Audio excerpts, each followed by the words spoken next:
For those who are just joining us, we just gone live on Facebook Live, so please share with your friends. This is Path to Racial Equity, the Aftershow. We have more than 20 nonprofits who are sponsoring this event.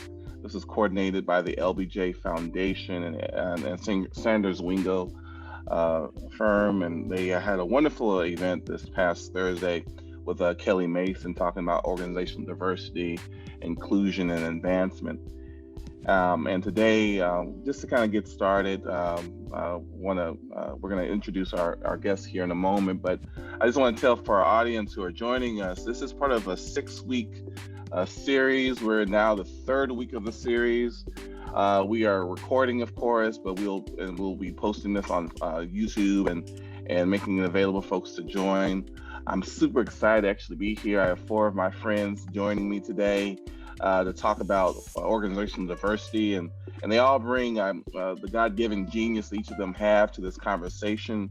And so I'm really excited to hear their opinions and thoughts and reflections, because this is the context that we're dealing with today. Is we have a former president who said that critical race theory was not something he wanted to see in government. We had a change in government, and I think doesn't have to be political. It's just about having this honest, transparent conversation about the importance of race equity and how it impacts our lives. And today we're really going to focus on the impact in our work settings, our organizational culture. And I really want to kind of bring these voices of these really brilliant people that are here in our area to talk about race equity and diversity, equity, and inclusion. They bring in, I'm not going to even pretend like I know the age of everyone in the room, but I'm pretty sure we got over 100 years of experience right here in this room today.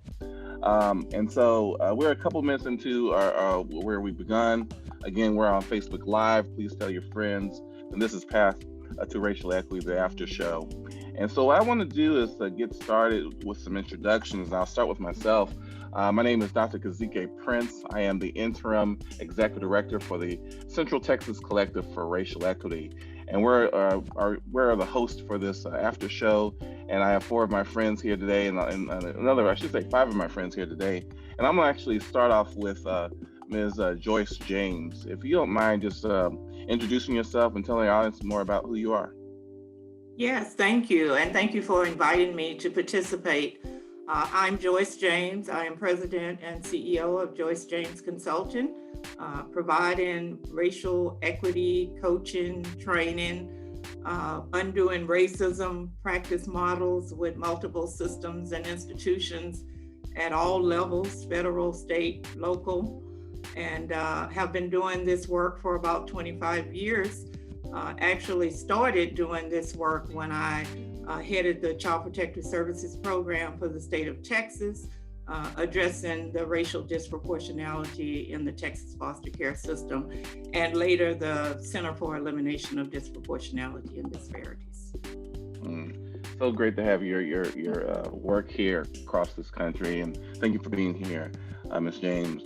Ada-Renee, would you like to go next? Sure. Hi, my name is Ada-Renee Johnson, and I am an employee relations partner at Google. And what that means is I have the privilege of looking into the unique situations centered around workplace concerns that employees raise. And a lot of them do center around discrimination and or retaliation. And the unique position that I sit in is one in which we can observe and document trends so that we can begin to update kind of antiquated policies and procedures to ensure that we're breaking down systemic issues that arise. And I am a talent management and talent acquisition follower. That's where I started my career, and I always point back to it. Because being in the tech industry, we often hear that there is a pipeline problem, and it actually burns me inside because there's no such thing as a pipeline problem. I find it to be an imprisonment problem, meaning you're unable to release your mind from the bondage in which society has put you in to believe such nonsense. And so with that, Kazique, from the very first hello you and I had, I have been like, yes, he gets me and I get him, and he is solving problems that are really not problems, right? They are observations that people have ignored for far too long. And so I'm excited to be here and excited to have this amazing conversation.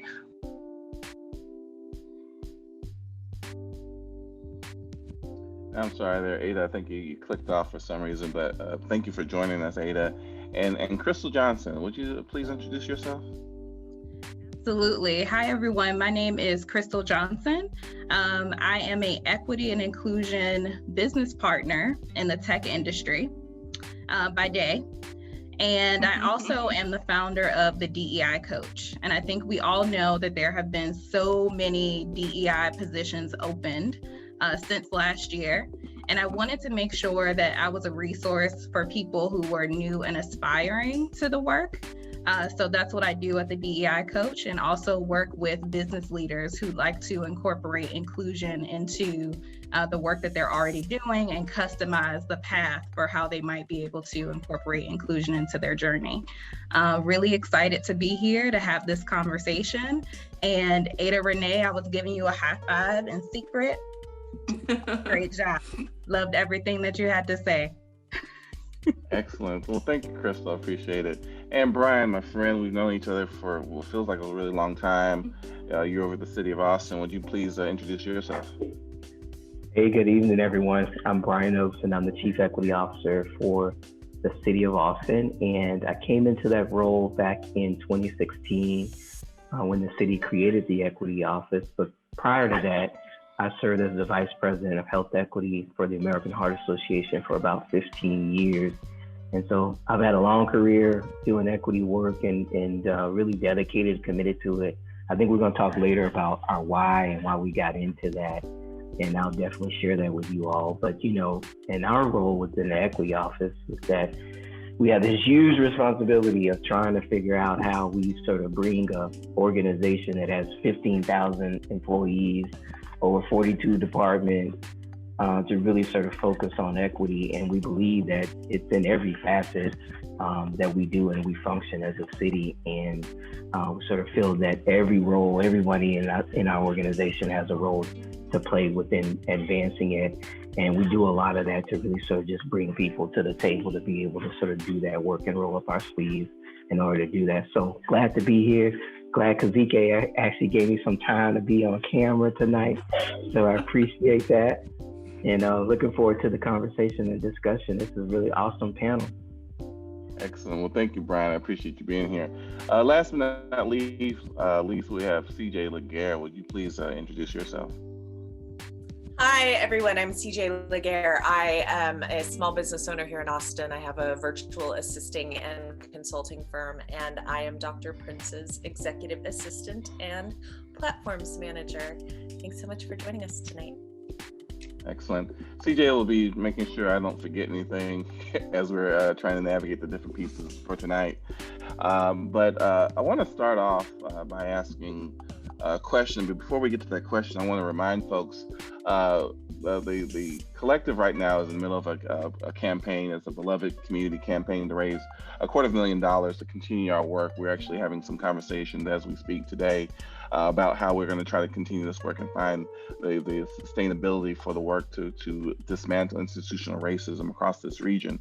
And so I would encourage you to, if you're able to support our efforts with any we love money that makes sound, but we love the stuff that folds as well. And so at some point, CJ, if you don't mind, please share the link for folks to actually go to our webpage and make a donation if they feel so inclined. But with that said, I want to start with the first question. And Brion, you said it you mentioned it earlier, and I really wanted to start off with the first question, which is, what is your why related to racial equity? What is your why to racial equity? And Brion, if you don't mind going first, and then we'll go to other individuals. Yeah, you know, my why is really personal. I lost my dad when he was only 49 years old from congestive heart failure. And I grew up in a neighborhood in Southeast Houston. Some people from H-Town, y'all know about South Park on there. And that's where I was born and raised. And we live in one of those neighborhoods, I think in some of the city jargon, we say low socioeconomic status neighborhood. And I lived in that neighborhood, which just translates for, we didn't have access to grocery stores. So thinking about my dad's diet and his ability to get the 5 to 6 servings of fruits and vegetables. We probably didn't have the appropriate parks per capita in our neighborhood. So you talk about issues of childhood obesity and level of physical activity people had. We lived right across the street from a convenience store, which we would go to often. And I actually remember growing up buying my dad cigarettes all the time because we didn't have smoke-free ordinances or tobacco sort of use regulations back then. And, after my father passed, for many years, we sort of put a lot of his health outcomes on him individually, right? And what we never really interrogated as a family was to look at our community and our environment and how and why our neighborhood was designed the way that it was. And that really began my journey into equity and my journey into really looking at how racism plays out systemically in systems and institutions, because when you sort of look at the design and the history behind where we lived and what we had access to, it shouldn't really surprise us that my dad only had a life expectancy of 49 years old. And, fast forward, I sort of say that model is reproduced in almost every a major American city.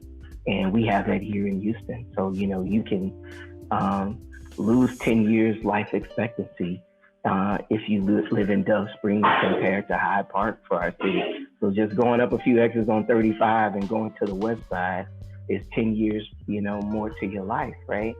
And so we have to begin to kind of interrogate the history of how did we get here and why do we see what we see? And that was a real motivator for me because I feel like if I do this work for a personal reason, because I feel that if we do it well, we can improve people's health outcomes, their well-being, and they have more time to spend with their family than my dad had time to spend with us. That's I hate to hear your loss, but that's such a poignant reflection on how this really impacts our families and the people we love. So I really appreciate you sharing that, Brion. Ms. Joyce James, what is your why for racial equity? Well, like Brion, I have a why that goes way back that I'm not going to spend a lot of time focusing on because I want to bring it to me coming to my work to be of help to children, youth, and families, and being blocked inside of a system that really wasn't working the way that I had intended to work. But just to go back and say that the neighborhoods like Brion is talking about still look the same all across this country today.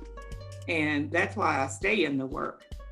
In my workshops, when I ask people to name the communities that have the worst of outcomes across all systems, they name them off like hotcakes, and then when we start talking about what we believe about the why of the outcomes for the people, it's always about what's wrong with them.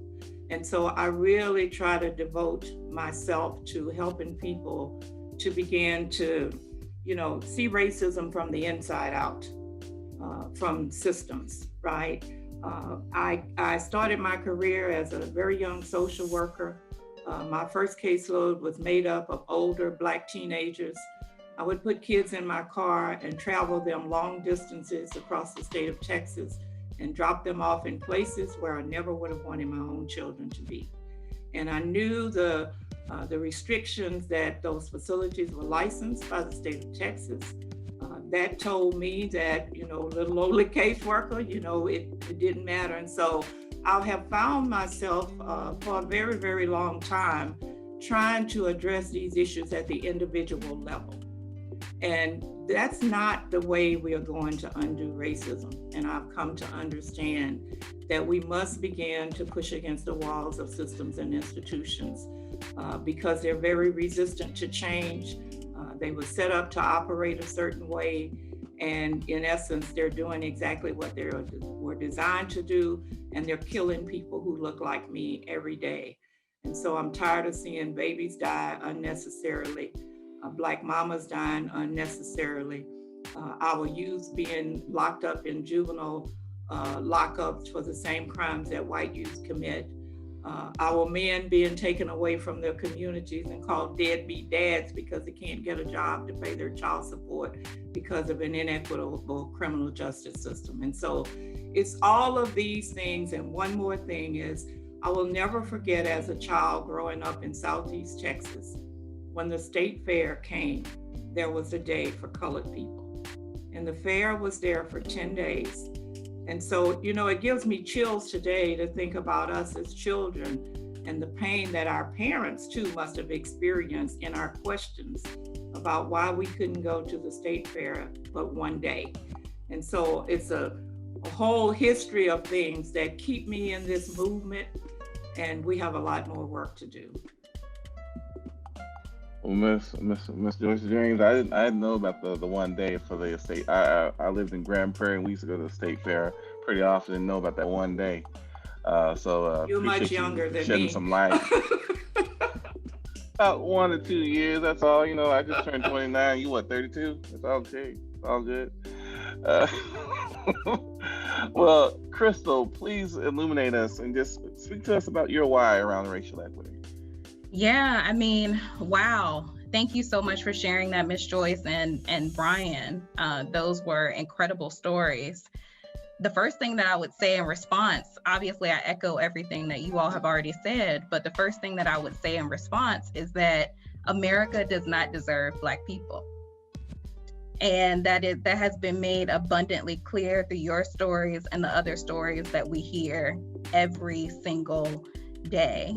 I think that America as a country, we've done a lot of work willingly in the affirmative action space for mostly has benefited white women. But we begrudgingly want to have discussions about race, specifically about Black and brown bodies. And I think that our communities have been on fire for a really long time. So yes, we have to talk about racial equity. And to me, that's the why. In order for us to really address all of the things that are going on, we have to address what's going on or what's been caused to happen in our communities in order to fix everything else. And obviously, you know, as Joyce has said, as Brion has said, it's really embedded in the systems, and we have to fix those. Well, you know, Crystle, one of the reasons I invited you, because I know you're going to say it like it is. And, you know, America does not deserve what we have offered and our sacrifice and our blood has made this country in many ways what it is today. So thank you for that. Ada-Renee, what is your why when it comes to racial equity? So my why, much like what has been shared before, is both rear-facing and forward-facing. I have 2 children. I have a Black son who is 7 years old, and I have a Black daughter who is 6 years old. And so my why is them not having to continue these conversations when they're my age, not having to have these conversations with their children. And that stems from the hurt that I saw in my parents' eyes, having to have the conversations with me. I grew up in St. Louis, Missouri, no stranger to racial injustice. You know, I ran the streets and rode my bike exactly where Mike Brown was killed. So I know the hurt, the pain far too closely. I'm not supposed to be here. And that is why it is even more important for me to stand in my truth and to hold people accountable without excuse. And so when I think about the why, it is because at 16, when my grandmother graduated from high school, she could not play the piano on stage because coloreds were not allowed on stage. It is why my grandfather was told by his 2nd grade teacher, you will spell your name this way if you plan to continue your educational career. So that is my why. If I sit here and tell you my why is flowers and roses, I would be lying. My why is a bit embedded in anger and frustration and just flat out tiredness, but I cannot stop. That's not an option. So we talk about our 9 to 5s, and my why does happen in my 9 to 5, but it happens in my 5 to 9 as well. I love that. The whole wraparound. I really appreciate each of you really reflecting on, like you said, Ada-Renee, what's in front of you, but also what's behind you. I want to transition and talk a little bit more about organizational work, because that's the theme of our day today. And one of the things we know in this work is that some organizations, depending on their approach, oftentimes lead the conversation focused on race. Not that other issues are not important, like gender and other areas of cultural difference, but oftentimes organizations lead with race. And I guess I wanted to start with you, Ms. Joyce James. Why is it important to lead with race in this conversation around diversity, equity, and inclusion from your perspective?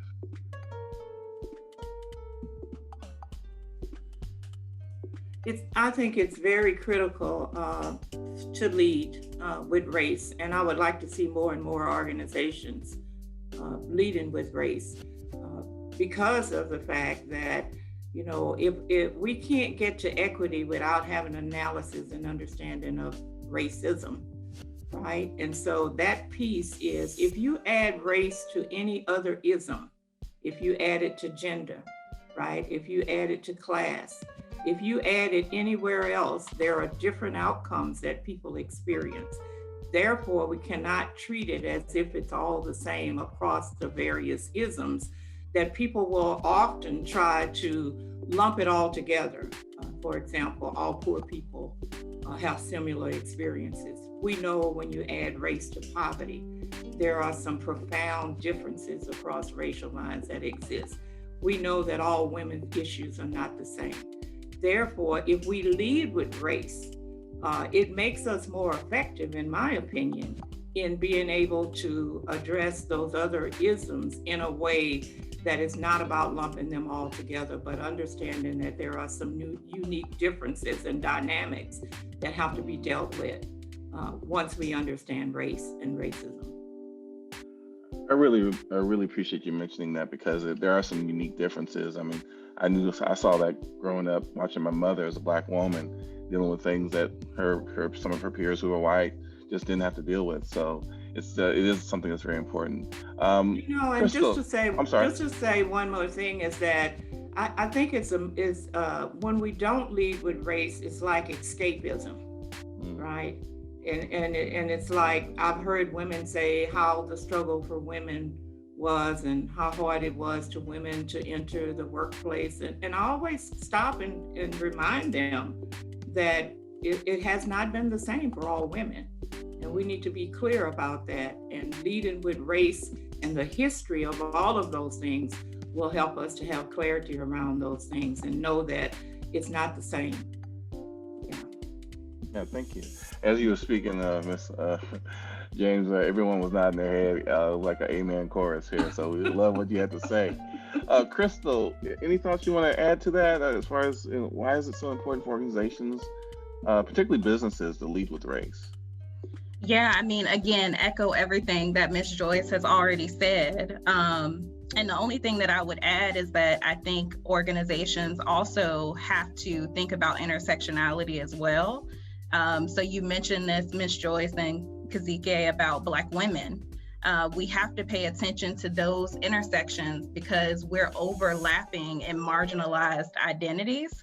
So a lot of times, even if we say, okay, we're going to have this conversation about race, we're going to talk about Black people, we're going to talk about Latinx communities, we forget Latinas and we forget Black women in that equation, which is why a lot of times, organizations will say, well, this is our representation of Black talent. This is our representation of this sort of talent.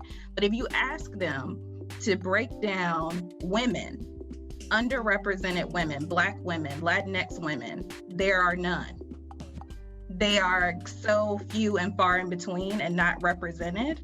So I think that that's something else that organizations have to think about, because they need to address why that exists. Why is it that there aren't a lot of Black and brown women in our organization? Why is it that they're not growing?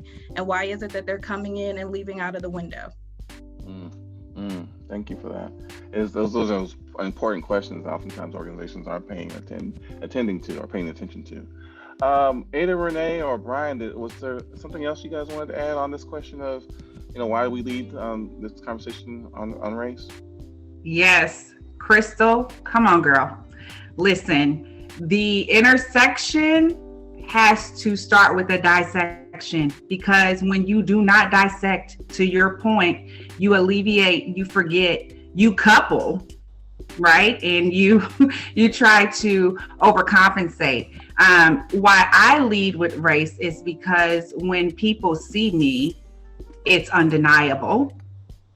It is something that I will not hide from, so I won't allow anyone else to hide from it. And you will address me as I address myself, as a Black woman. Okay. The other reason why I think it is important to lead with race is because of the ability to break down one's interest in creating monolithic responses to a people. And so when we can break that down, we can, to Crystle's point, hold people accountable. And when we hold people accountable, to Ms. Joyce's point, we begin to break down those systemic issues and silos that have continued to build up and fester within a company. And while we see movements move far faster when you only look at gender, as we begin to break down gender identities, we will also begin to see those mirror a lot of racial identities and ethnic identities. And so if we don't get it right now and fix what is in front of us now, it will only get worse for the intersections that have not yet been introduced and or named. I love that, Ada-Renee, because you remind me of how focusing on race allows us those issues to reverberate through the other intersectionalities and identities that oftentimes our unwillingness to deal with the issue around race, it doesn't kind of translate into the other concerns that many of us bring to the table as well. Brion, I want to give you opportunity. Why do we lead with race? And you've been doing some incredible work at the city around this. I'm just going to co-sign all of the amazing sort of thoughts around it, and really say we have to lead with it because it's the most reliable predictor of outcomes. If you look at all of the leading quality of life indicators, our prediction of who's on the top and who's on the bottom is most reliably predicted by race, by far, right? And so if we're going to undo this and have any kind of impact, then we have to start with it. And I would say that this is probably the most controversial thing about our office with the city. And, my team and I, we laugh all the time because we probably feel like we have this conversation every day. And, especially being in a liberal city where there's so many identities or issues that people champion. And, Ms. Joyce said this, that if we were, for example, focusing on seniors, I would ask you, well, what are the chronic disease rates for seniors by race and ethnicity? So who are we talking about?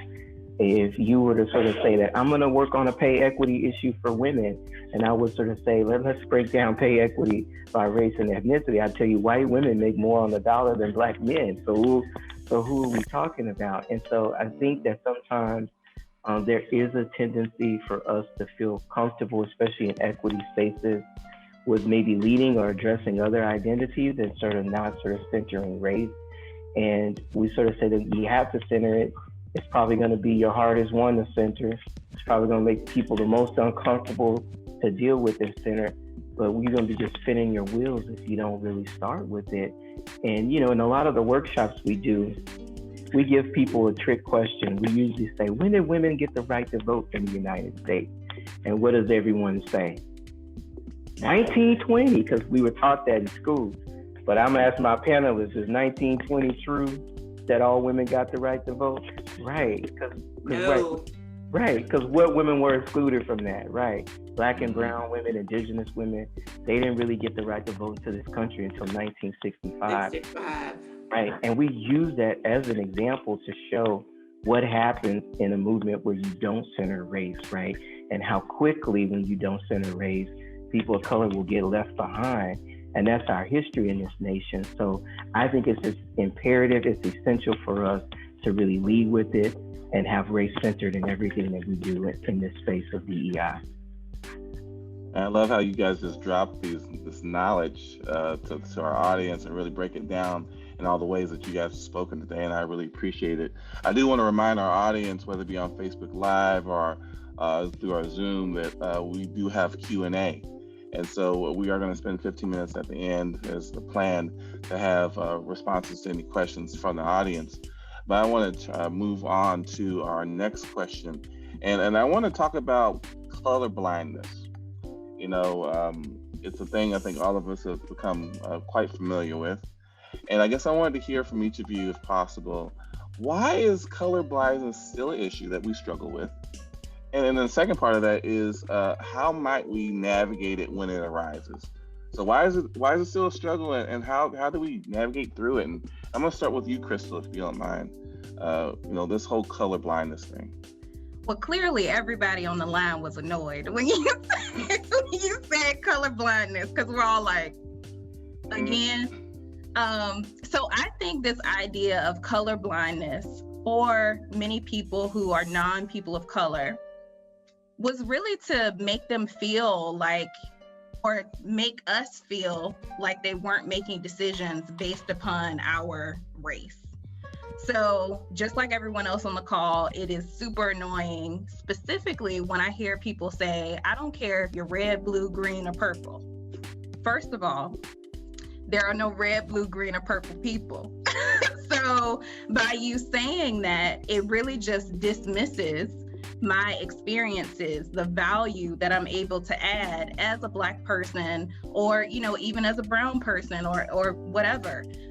It dismisses your humanity when you speak to people in that way. And usually that's how I address it. If someone is saying, well, I don't see color, or I don't care if you're red, blue, green, or red, blue, green, or purple, I think is what I said. When I hear things like that, that's normally how I address it. Just letting them know that if you don't see color, then you don't see me, or you don't see any other person that is a person of color. And usually reminding people of that is super helpful, and getting them to come back down to say, okay, well, I thought it was nice of me to say that I'm colorblind, but now I understand that it's actually not helpful in the conversation, and it's not helping us to move forward. Thank you, Crystle. Ada-Renee, I'd like to hear from you. You know, why are we still struggling with this, and how do we navigate it when it comes up? We are struggling with it because we have not led with race, and we have not centered conversations around race. We have led with it because it has been a white man's disease for, in their eyes, making them feel better, right? It's a self-serving disease. And so when you really look at what color blindness really is, you're not seeing, I think it's just green and blue. Well, that's great, because I'm neither. So when you see me as a Black woman. And when you tell me that you're colorblind, I'm going to push back on you and require that you be color brave. And I am going to ask that you walk through a exercise with me for you to become comfortable saying Ada is a Black woman. As a Black woman, Ada XYZ. And I do that because I was in a training, and in this training, it was asked of us to introduce ourselves. And for an entire day, I had introduced myself as, cisgender Black woman. That's how I introduced myself. And I believe that everyone had gotten accustomed to hearing me introduce myself as cisgender Black woman. So the next day we had to reintroduce ourselves. And so I ended up reintroducing myself to address this very topic, color blindness. And so at that moment, I just took a stance and I introduced myself as a cisgender white woman. And the entire room lost it. There were laughs because they thought that I had made a mistake. There were people who were sitting there confused because for the prior day, I had introduced myself as a cisgender Black woman. But for everyone who laughed or everyone who was confused, it was obvious that they were confused because they saw me, not because of what I said, but because they truly did see me as a cisgender Black woman. And so until we hold people accountable for telling me what you see and not copping out and saying that I am colorblind, I can't deal with it. You and I can't have a conversation if you are telling me that you don't see me.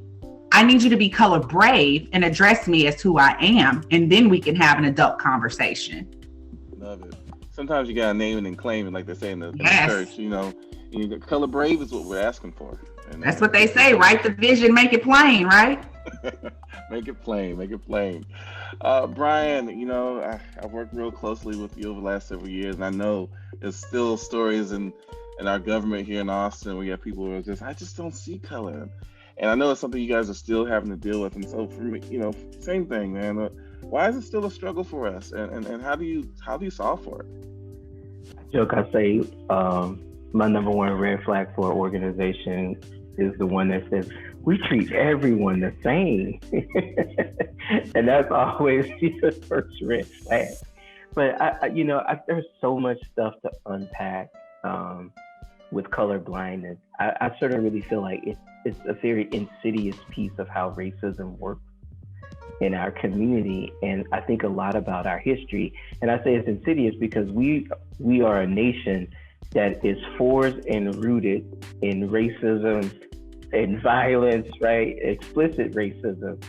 And, we went through the 60s with the civil rights movement. And so we said, okay, it's not lawful to sort of explicitly be racist as in our history. So we're just gonna pretend that it doesn't exist or that we don't see it. And I would say that many of us grew up in those generations where we were socialized and taught to pretend that we don't see race. And I think what's interesting is that when we do a lot of work with our departments, especially white folks within our department, they actually feel like that it is rude for them sometimes to sort of sit in a room and be able to acknowledge color. We actually watch or look at images from Hurricane Katrina, and it's amazing how much time people will describe the image, but they won't ever say, I see Black people, right?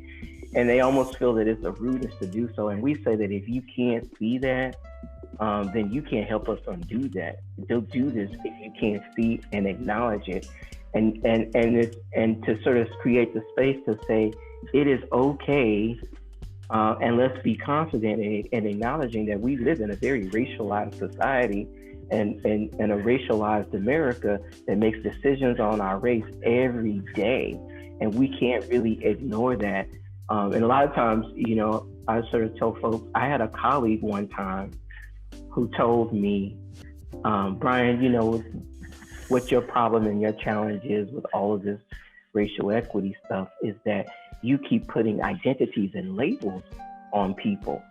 And if you just sort of took away these labels and identities that you put on people, then all of this would go away. And my response to her was, when the cops show up, I don't have to give them any label. They know. And so I am clear where I stand in this construct and what my relationship is. And I don't have the liberty to just say that I don't have a label, because I am clear how the United States of America responds to me and the spaces that I go in as a Black man. And so I just think that we have to sort of reprogram folks to get away from this socialization that for us to acknowledge or to say that we see race is seen as sort of a rude thing, or or that you can't do that, because we see, it happens every day, and America makes decisions about us every day, whether we like it or not, through a racialized lens.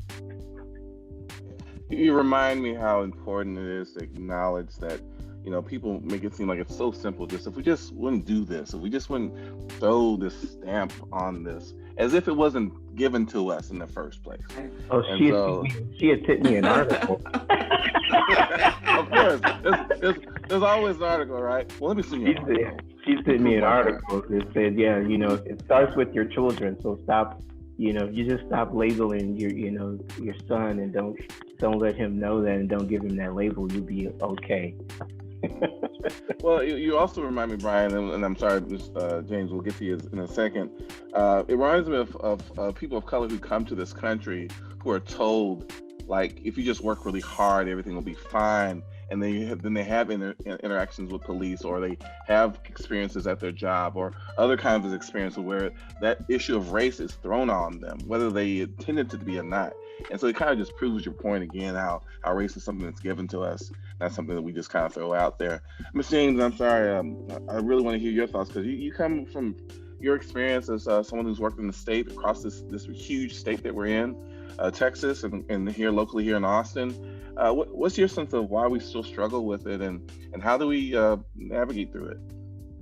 I think it's a cop-out, because it wants to assume that there's equality and fairness across the board. And so it's a way to say all things are equal, right? We just see everybody the same.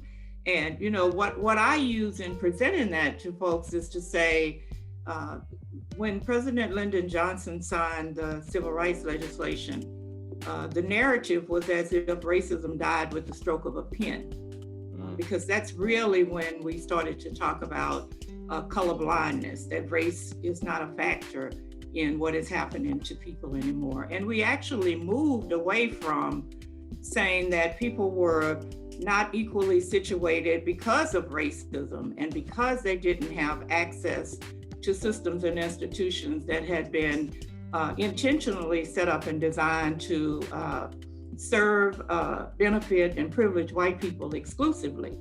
But then when the legislation was signed, the narrative quickly changed without a transformation of the systems and institutions. And so, we see that opportunity is racialized. So how can we say that we are living a colorblind society when we see how systems distribute the benefits and the burdens, and those are actually racialized, and it's visible. We see it every day in communities and systems all across this country.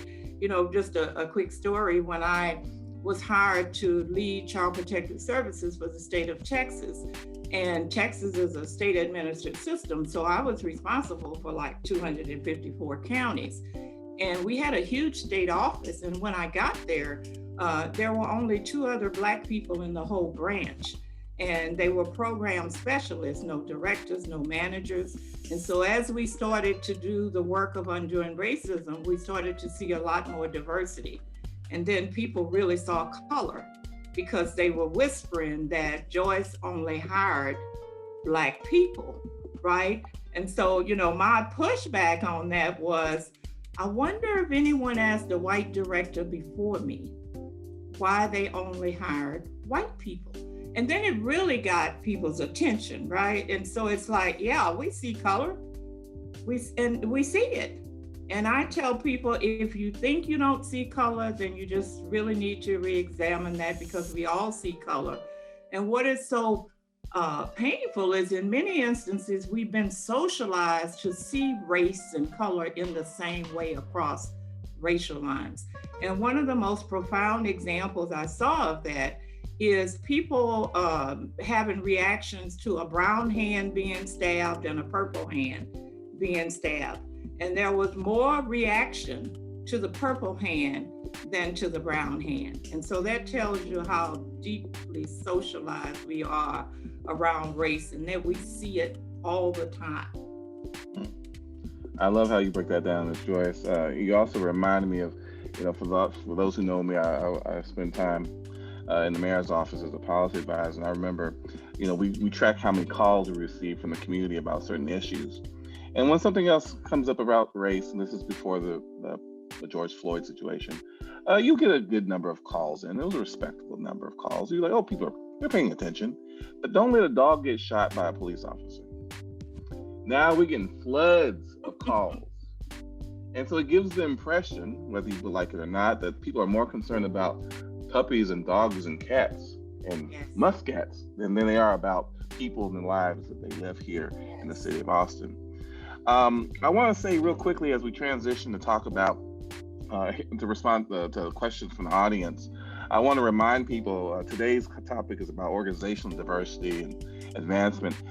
This coming Thursday, Tam Hawkins, who's the executive director, or CEO, I should say, of the Black Chamber of Commerce, the Greater Austin Black Chamber of Commerce, will be the guest talking about economic justice.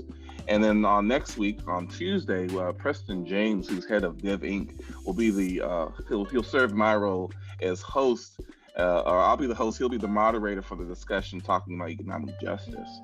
And what I want to do is I want to go to our question from our audience, and then I want to also encourage others to submit questions as well.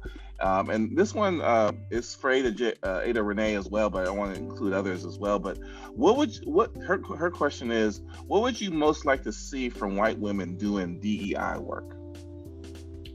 Well, I want to remove the intent, one, and focus on the impact. So no more well intentions, okay? Let's be more impactful. I would like for white women to take a page from Jane Elliott and agitate. Being an ally is not enough. We know that. Being an ally has been badgealized, meaning one can raise their hand and say, I'm an ally. I get a badge, a gold star for being an ally. But what have you done? You have said things, you've thrown money in places, but what have you done? Where have you used your privilege to break down systems that have negatively impacted people of color? Where have you stood in the gap and owned relationships to not cause additional harm on people of color?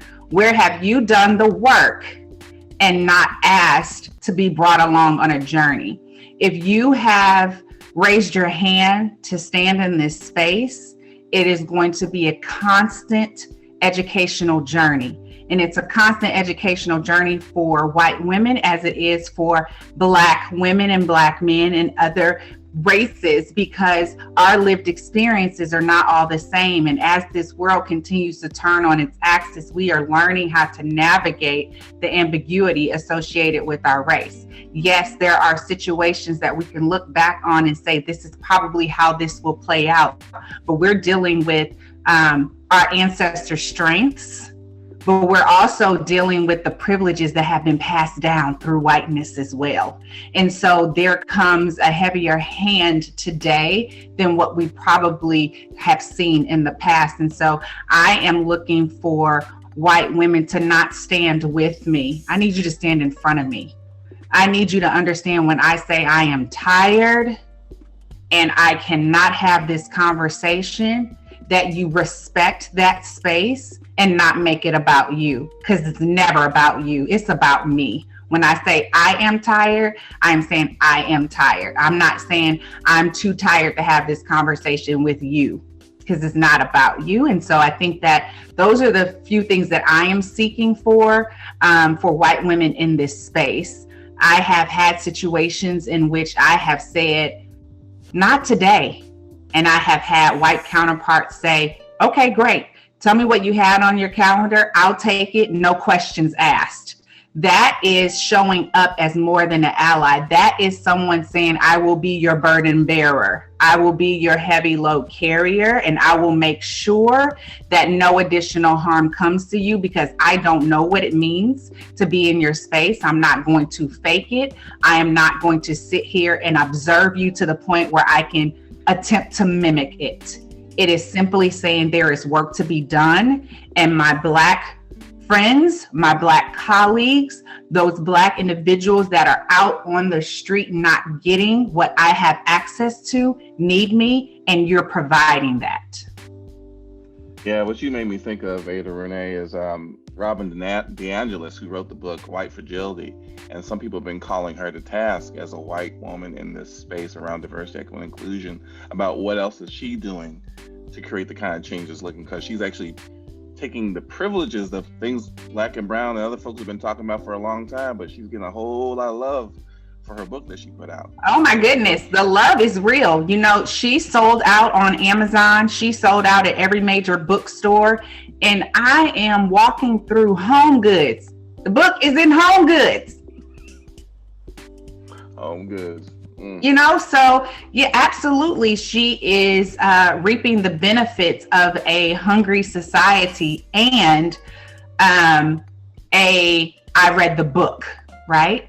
So we all know what happens when Oprah puts a book on her list. Everyone floods to get it. And so White Fragility was the book this summer, not by Oprah, but by every Black person and or white individual who considered themselves woke. That was the book that you needed to read as your introduction. Right? Don't go causing additional harm and talking to Black people and asking them what you could do. Read the book first. And so I want to know what more from her as well.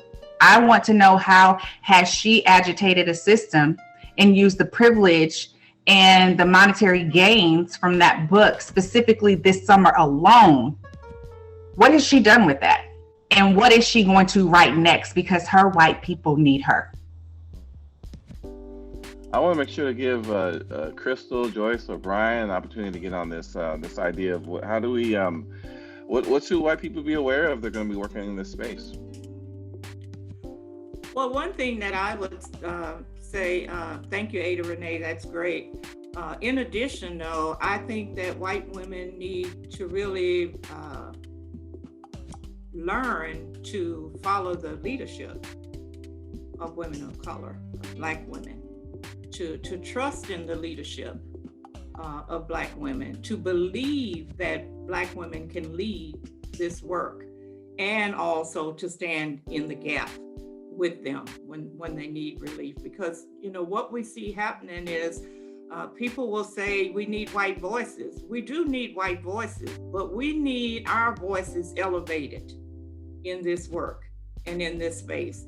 And, you know, people have said to me several times, I've gotten comments that maybe if you had a diverse team of people presenting this work, that might make it, you know, people might be more. And I say white people have done this work by themselves for generations, and they didn't need us. And so I'm not to the extent that I think I just have to have a white person. Now, if I need someone for some experience or whatever, I'm not saying that I'm completely closed to that, but it's like we don't have the trust we need to have to lead and do this work in this space, because we're still seen as inferior to white women. So when they step out, people hear them.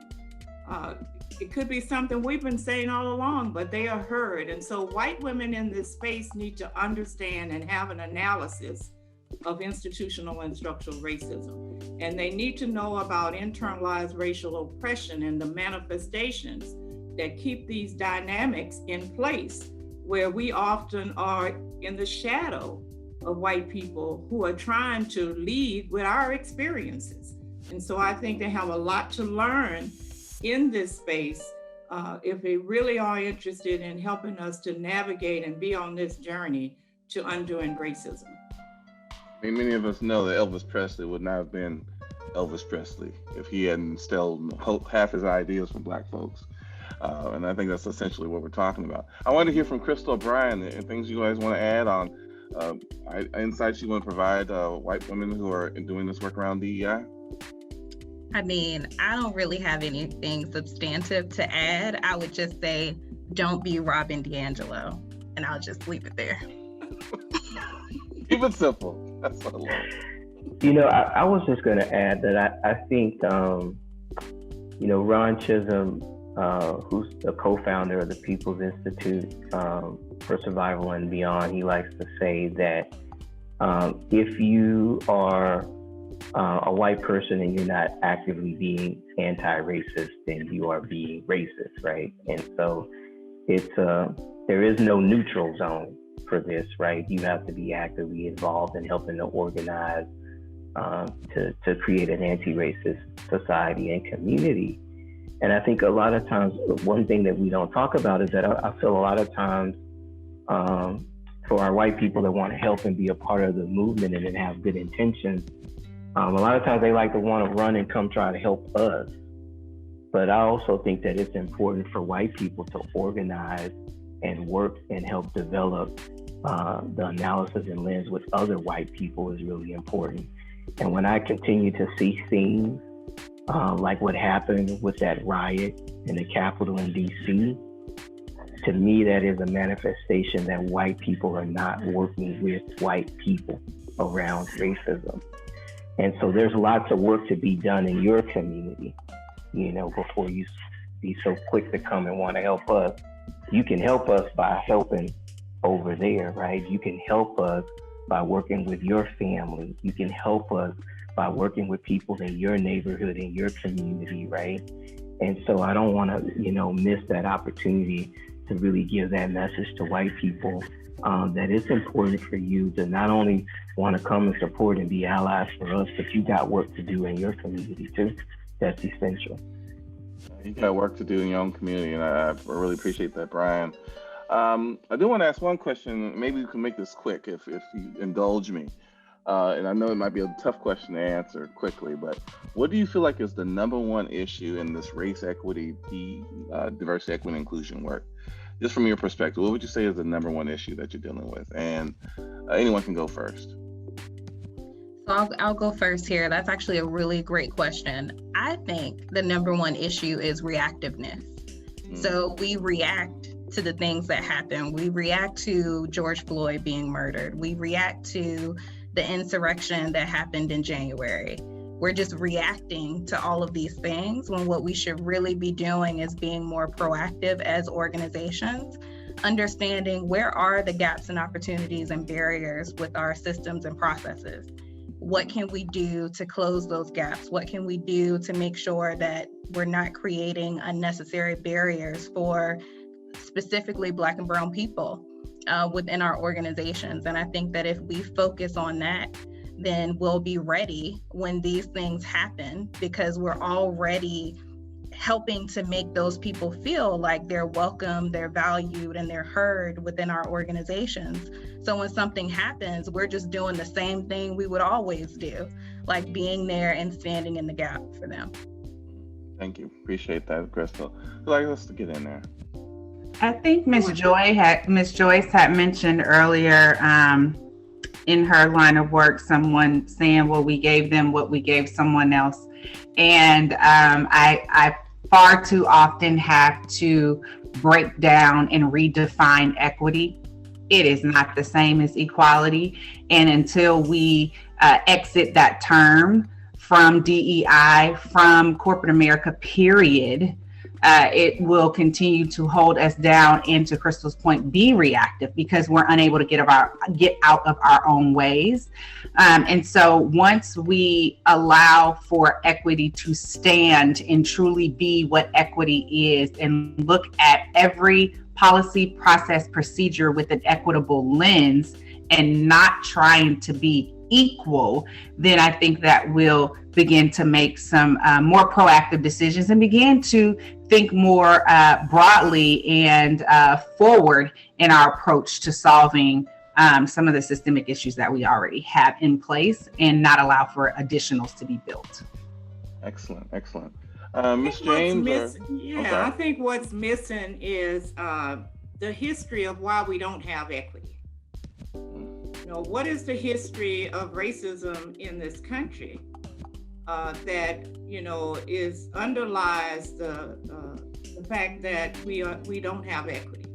And so understanding that really helps to move the burden from individuals because, the way we in the broad context think about working towards equity is that we have to do something to fix the people so that they can get right and have good outcomes. But when we know the history of racism in this country and we understand what has happened to people versus what's wrong with them, then we're more likely to put in place the right strategies to really begin to move us towards equity. But we have to understand that it's going to take a long time for us to have equitable outcomes because we're talking about 57 years since the civil rights legislation that suddenly decided that we were all equal. And so trying to treat us equal actually widens the inequities because it doesn't work. And so that history is real critical to ensuring that we don't repeat the same mistakes or think that we can use the same old thinking to solve a problem, and we don't really have a clear understanding of what it was in the first place that made us where we are. I say it's like letting one group play on the Monopoly board for 300 plus years, and then 57 years ago, we let everybody else play, and the narrative is now we're all equal, right? So we have to understand that as it impacts equity. Oh, thank you, Ms. James. Brion, you want to add anything before we wrap things up? No, I just added, I'm like, all the properties are bought up. Every time I land on a space, I got to pay somebody. It's like the safest places in jail. But, I think I wanted to just add to that to say, I think one of the hardest sort of pieces of this work is even taking the time to dream and visualize what a liberated community that is free of oppression really looks like and feels like. And, I actually had an opportunity to do a workshop with a group that called themselves Afrofuturists. And it was all about really sort of dreaming and imagining what our future would look like. And I found myself initially in that workshop being so annoyed with, why am I wasting my time on this? I have stuff to do. And I had to catch myself, and I caught myself because I said, you know what, Brion, if you can't dream or visualize what this looks like and what we're working towards, then we're never gonna get there. And I don't always feel like we, spend the time to do that as a collective in terms of how we dream and how we visualize together. And that's something that I'm personally wanting to do more of in the work that we do, and really sort of having shared visions with others, because we really can't get to the deeper transformational change and thinking that we talk about unless we can really dream about what it looks like and what it feels like when we get there. Can I just say, and we need that for our children.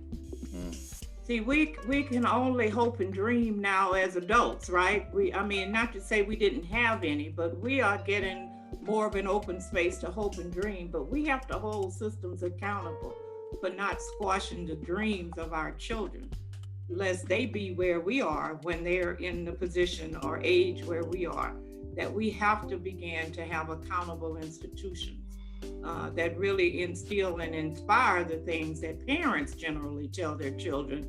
Yet when they go to school and face low expectations, those hopes and dreams get squashed. And so we have to have that space and make sure that they are allowed to have those hopes and dreams. Beautiful, beautiful. I can't tell you guys how much I appreciate each of your thoughts and spirit and emotion and perspective that you brought to this conversation. This is the Aftershow, Path to Racial Equity. You just heard from really powerful individuals who are doing this work every day in our community. And I wanted to say thank you to each of you for your heartfelt contribution to this conversation. I do want to remind everyone, we'll be back here, same bat time, same bat channel, Facebook Live. And for those who signed up to Eventbrite, we'll be talking about economic justice. Our host next week will be Preston James. Also, we remind folks to be here on Thursday at 5:30. LBJ Foundation will be interviewing a number of folks talking about economic justice. And I want to encourage you to be part of that conversation as well. With that said, thank you. You have a great night and see you next week.